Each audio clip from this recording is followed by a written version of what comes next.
You're just a burden. That's the last thing my father shouted before throwing my suitcase down the porch steps. The wheels cracked when it hit the bottom.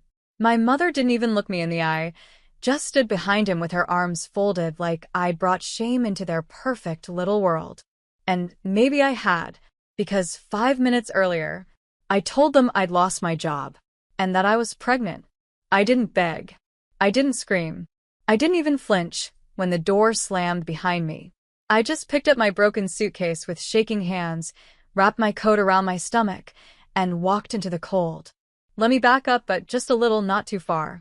I was 26, living back home. Not ideal, I know. But I was working full-time as a junior design assistant at a firm downtown, saving up for my own place, trying to make something of myself. I didn't party, didn't ask for handouts. I paid rent, cooked dinner 3 nights a week, even mowed the lawn when Dad's back started giving out. But none of it ever seemed to matter to them. I was still the one who never figured it out. My brother? Gold-plated. My parents praised the ground he walked on. Me? I was tolerated. Barely. When I found out I was pregnant, I already knew how that conversation would go. What I didn't expect was to lose my job the same week. Corporate layoffs. Department restructuring. Whatever excuse they gave, it didn't matter. I was out. No income. No backup plan. And still, I thought maybe, just maybe, my parents would soften. That hearing I was going to have a baby would bring something human out of them. But no. It brought rage. Whose is it? My father barked. What kind of idiot gets knocked up when she can't even hold a job? My mother added. And then came the shouting. The insults. The part where they said they were done cleaning up after me, when they never cleaned up a damn thing in the first place. Then the suitcase. Then the door. And then silence. I walked for blocks that night. No money. No plan. Just one tiny, fluttering thought. You're not alone anymore. I found a 24-hour laundromat and slept there for a few hours. The hum of the dryers was the only sound that didn't make me feel like I was disappearing. I didn't cry. Not until I woke up at sunrise and felt my baby kick for the first time. Right then, I swore to myself. They threw me out, but I'm going to give this child everything they never gave me. I just didn't know what it would take to keep that promise. But I was ready to find out. I wish I could say someone came along and rescued me. That there was some kind stranger. A miracle check, a lucky break. But that's not how it happened. I built everything from nothing. The morning after they kicked me out, I walked until my legs gave out. I ended up in a women's shelter.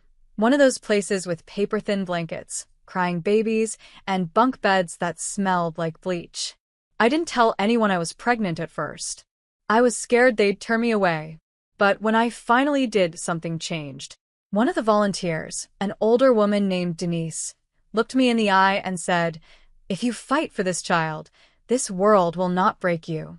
But you have to fight hard." I started working at a diner the next week. The pay was awful. The hours were brutal. But I smiled at every customer, wiped every counter, and stashed every dollar like it was gold. By the time I was 7 months pregnant, I had 2 jobs. One at the diner. Another at a motel front desk on weekends. I didn't sleep much. I barely ate. But my baby was healthy. I made sure of that. I remember sitting on a bus one night, my feet swollen, my back on fire, watching people laugh on their phones, and I thought, they have no idea what it takes just to survive like this. Still, I didn't stop. Because every kick from my son reminded me that I wasn't doing it just for me anymore. I was building a world where no one would ever make him feel like he was a burden. Noah was born in a clinic that let me pay on a sliding scale. I had nothing but a thrift store diaper bag and a secondhand car seat. But when I held him for the first time, none of that mattered. He looked at me, tiny, warm, wrinkled, and suddenly I wasn't tired anymore. I wasn't scared. I wasn't broken. I was a mother. I named him Noah because that's what he was to me, a new beginning after a flood that nearly drowned me. We moved from the shelter into a basement room I rented from an old couple who barely spoke English. It was damp, but it had a door, a lock, a window that let in just enough light. That was all we needed. Years passed. And slowly, we climbed. I started freelancing at night after Noah went to sleep. Graphic design jobs, layout gigs, anything I could do on a secondhand laptop. I took free online courses, watched tutorials, taught myself everything I could. One day, a small local agency gave me a chance. Just one project. I poured my entire soul into it. They loved it. From there, I climbed faster. One client turned into 3. 3 turned into 10. I stopped working for others and started my own firm. Took every penny I had, registered my business, and hired one assistant. Her name was Margot. She believed in me before I even had a business card. And today, I run one of the fastest growing design studios in the entire state. We got clients across the country. My office has floor-to-ceiling windows. My son? He goes to one of the best private schools in the city. And me? I'm no longer that scared, pregnant girl carrying a cracked suitcase on a freezing night. I'm the woman who survived. I'm the woman who rebuilt. And just when I thought the past was finally behind me, it knocked on my door. Literally. Because last Friday I opened it, and standing on my front porch were the 2 people I thought I'd never see again. My parents. And the look on their faces? They weren't angry anymore. They were desperate. When I opened the door and saw them standing there, I didn't say a word. My father's hair had gone completely gray. His posture wasn't proud anymore. He looked like someone had taken a hammer to his spine. My mother's face was pale and tired, her makeup smeared like she'd been crying for hours. They looked nothing like the people who'd thrown me out a decade ago. For a second, I wondered if they even recognized me. I didn't step outside. I didn't invite them in. I just stood there, holding the doorframe, and waited. My mother was the first to speak. "Hi," she said softly. "You look good." I didn't reply. Then my father cleared his throat. We didn't know where else to go. I stared at them. "After 10 years. Now you come to my house." He nodded, slow. "We're not proud of it." I crossed my arms. "Are you proud of anything you did back then?" My mother's lip trembled. "Avery, we're sorry. We've made mistakes. But your brother, he moved away. The business failed. The house, that's gone. We're living in a motel off the freeway." I should have felt something. I should have felt something. But I didn't. Because where was this sorrow when I was sleeping in a shelter, pregnant and alone? Where was this regret when I was eating off-dollar menus just to feed Noah? "I have a son," I said flatly. "He's 10.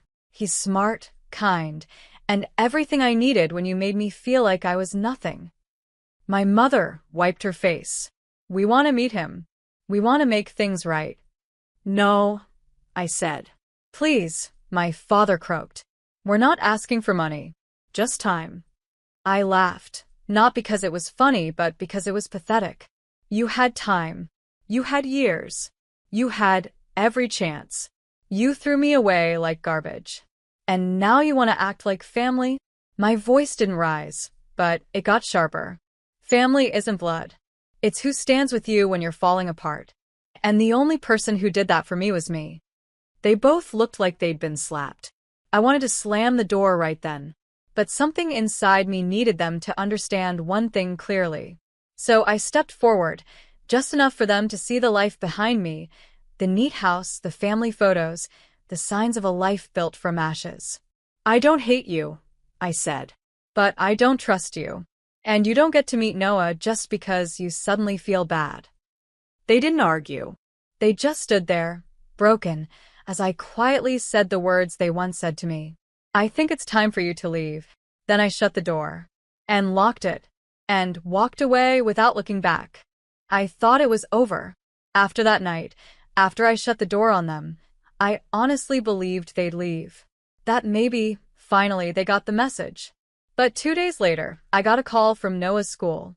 It was his homeroom teacher, Mrs. Klein, sweet woman, patient, the kind of teacher who leaves handwritten notes on report cards. "Hi, Ms. Grant," she said gently. "I wanted to check in with you about something." I wasn't sure if these individuals were authorized. My stomach dropped. "What happened?" I asked. "Well, an older couple showed up in the front office this morning. They said they were Noah's grandparents. They asked if they could see him, just for a moment." We told them it wasn't allowed without your permission.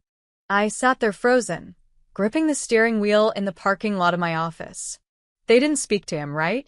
I asked, my voice shaking now. No. The receptionist kept them at the desk. But we thought you should know. I thanked her and hung up. And then I sat there for 10 whole minutes, trying not to cry, trying not to scream, trying to decide if I was more furious or terrified. They didn't just cross a line. They bulldozed over it, going to my child's school, without telling me. After a decade of silence and cruelty, that wasn't regret. That was manipulation. That night I didn't tell Noah. I couldn't. Not yet. He was lying on the floor, building some weird spaceship thing out of Legos, tongue poking out of the side of his mouth. Happy. Safe. I wasn't going to bring fear into his world. Not when I'd worked this hard to build it for him. But inside me, a storm was brewing. I called a lawyer the next morning, told her everything. She listened, then said, "You have every right to protect your son.